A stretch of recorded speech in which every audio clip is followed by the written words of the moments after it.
I am Gregory Hallows, and this is Preserve Halloween Podcast. So I just got back from California. I went to Midsummer Scream this past weekend. I know one of the people puts it on, David, super awesome dude, comes to my Preserve Halloween Fest. We trade ideas. We bounce ideas off each other. It's always cool to talk to someone that also puts on an event. I'm going to apologize in advance. What we call in the industry con crud. I am very sick with the con crud right now. So I'm taking medicine and kind of just trying to relax and rest, but I didn't want to wait too long to record this podcast or I would forget a lot of the things I wanted to talk about. But this is really just a quick recap of my time in Long Beach and my fun weekend at Midsummer Scream. AJ Bowen hung out at my booth for 2 of the days there. He, if you do not know, was in You're Next and The Guest and The House of the Devil and a ton of other stuff. So look him up, watch his movies. He's a super awesome actor, super cool guy. And so I thank him for hanging out at the booth. Hopefully you got to meet him. We had some VHS copies of The House of the Devil there and some autographs were done and lots of cool conversations with fans of his. I was there to promote the Halloween Preservation Society. It was a lot of fun.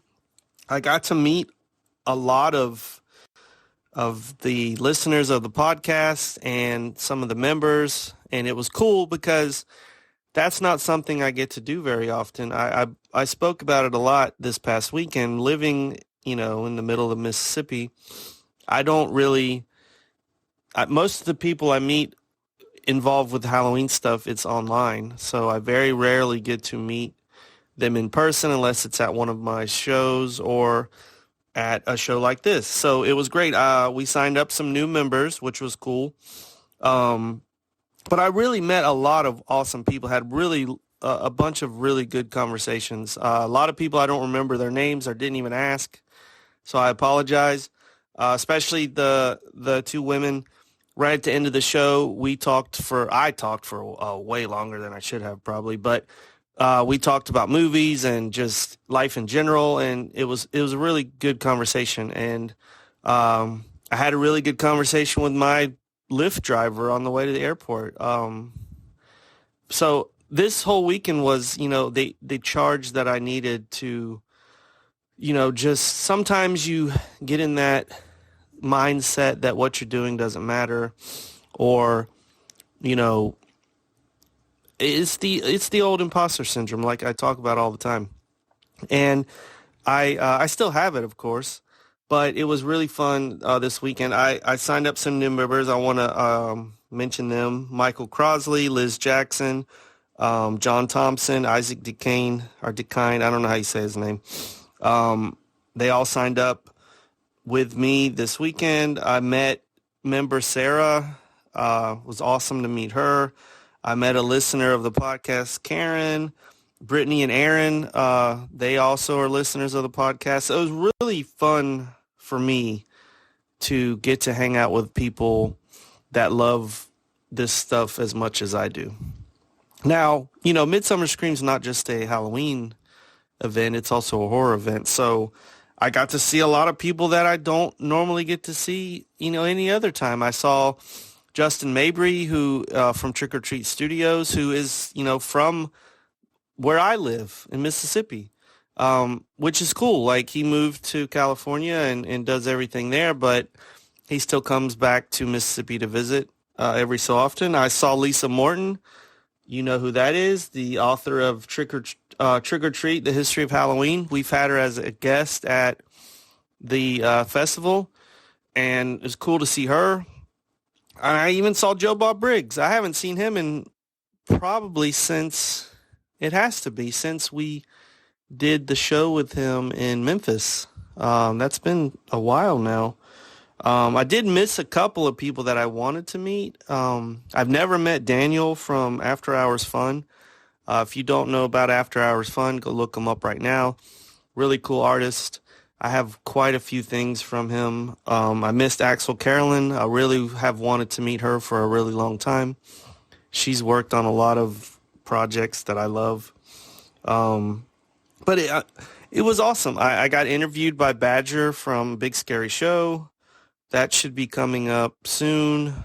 I mentioned before some of the new members of the Preservation Society, one being Liz Jackson, who runs a Etsy shop and a online business called Moonlight and Flowers. Brittany and Aaron that I mentioned before. Brittany, I think it's Brittany J DIY. She does a lot of cool projects too. It's just going to shows like this is really just an awesome weekend of either meeting new people or getting to see people that you don't get to see all the time. I mean, for me at least. So I really just wanted to thank those people who put the show on. I know David Markland the best. He introduced me to some of his staff that I'm hoping to see in Savannah soon. So I thank him for always being welcoming to me. I did talk to a lot of people about the new option on the podcast now where you can send a text message to me. And what I've been asking people to do is send me some ideas of what you want me to discuss on the podcast, because I've kind of strayed away from the original intention of, putting out, a lot of the information and the histories and stories and things like that. It's kind of lately become just a sounding board for me, and that's fine. But I do want to get back into the not long, I guess, but the more informative of podcasts about, I've got a couple of things that I want to delve into, like bell snickling and how it relates to trick-or-treating, the history of Halloween postcards and why they no longer are a thing, which makes no sense to me. The South Carolina city that has renamed itself Halloween. The fact that trick-or-treating might have Canadian origins, how retailers have made Halloween so popular. And that's just not now. I'm talking about throughout history, because Denison is one of the main reasons why Halloween became so popular in the U.S. And how trick-or-treating took off, from its early roots and origins to how it just shot off. I think, I get asked a lot of questions about Halloween, and, I guess just to see what my opinion of it is.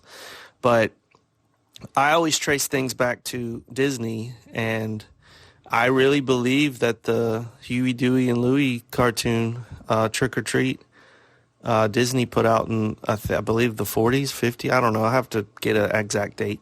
But that was one of the catalysts to how Halloween is so popular in the U.S. Lisa Morton, she mentions that the first official mention of trick-or-treating as an activity in the U.S. was published in a issue of American Home magazine not until 1939. So the roots of Halloween in the U.S. are not very old. That's not even 100 years. I would like to, somebody did ask me while I was at the table, if I would ever think it would be a good idea to move Halloween to the weekend. I think that's a horrible idea. And my rebuttal was, you don't move Christmas, you don't move New Year's, you don't move a holiday just because it's convenient. I think a better solution would be to give schools off the day after Halloween. And that way, just consider it a teacher's planning day, right? A lot of schools get a ton of those. And why not just use one of those for after Halloween? And then that gives teachers a day off. If kids want to stay out late and trick or treat and get all hopped up on sugar, They have a day to recover. The only, I guess, issue, sorry, I'm going to sniffle a little. The only issue I could see is with parents and people that work is how would they have childcare for that day off? That's really the only issue I can see with it. But I mean, other than that, if we could figure out a way to fix that, that would be cool. So those are some of the topics. If you have an idea of something you want me to address, I would love to hear it. There's a link at the top of the descriptions and information about the podcast itself where you can just click on it and it sends me a message. And I've got a couple messages. Let me see if I can pull them up while I'm still talking. I got some other cool messages from people basically just telling me they're glad I'm back and that, they can't wait to see or hear what I have coming up. Let's see what I've got. It's called Fan Mail for me. Thanks for putting out new episodes from a listener in New Albany, Indiana. Thank you. Another listener said from Evansville, Indiana. So 2 Indiana fans. Your recent podcast reminded me I failed to renew my membership for year 4. Oh, yeah, Dustin. He renewed, and I have already sent off his membership. So that's cool. What else happened to me this weekend? I'm going to, not ramble on. This is going to be a pretty short podcast. I met a lot of listeners. I met a lot of new members. I met a lot of people, just awesome people that wanted to talk about, what is the Halloween Preservation Society. And I had to explain to them, my thoughts behind it. And, no one, thankfully, for me at least, no one, criticized what I was doing or thought it was stupid. They got what I was trying to do, and that was very grateful to me. That's always, it's very nice when you get questioned on, what you're doing so you can put it into words. And it gave me a lot of time to think about, why am I doing this? And the answer was always the same. I'm trying to put out information in an official capacity, and I want people to be as inquisitive of these things as me. And I did mention a lot to a lot of people that I look at this as a scientific method type deal where I want to prove all the information wrong, because if I can't prove it wrong, that means it's pretty accurate. But if I can, I want to have the backing and the information to show how it's wrong or why it's wrong and give the correct information. So that's ultimately my goal, is to have the correct information out there for everyone to share. Gosh, what else? Oh, one more thing, and it was really funny. I saw a couple of cosplayers dressed as the Vampire Council from What We Do in the Shadows.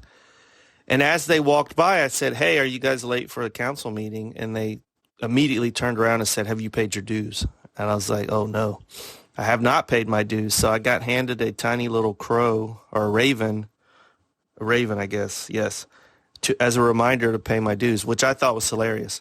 And then every time somebody saw the little raven sitting at my table, they're like, "Where'd you get that?" And I was like, "Oh, the Vampire Council told me my dues are late, so this is a reminder." And they thought that was hilarious, because if you've seen the show, you know why. But that was my weekend. It was great. It was fun. I cannot wait until my show in Savannah in November. I got to talk to a lot of people about that. It's just an overall, a fun time. You can't really have a bad time, I guess, at a horror convention or a Halloween, anything to do with Halloween, right? So I was very happy. I mean, except for the travel, which I hate. And getting sick, which I kind of knew was going to happen, but I do not like the worst thing, having a stuffy nose and just feeling just horrible right now. I mean, it could be worse. I'm still functioning. I'm still, okay. My capacity's there as far as thinking. A lot of times when I get sick, I just want to sleep. I just don't feel good. And it's just an irritating thing, not debilitating. So it could be worse. So I'm thankful for that.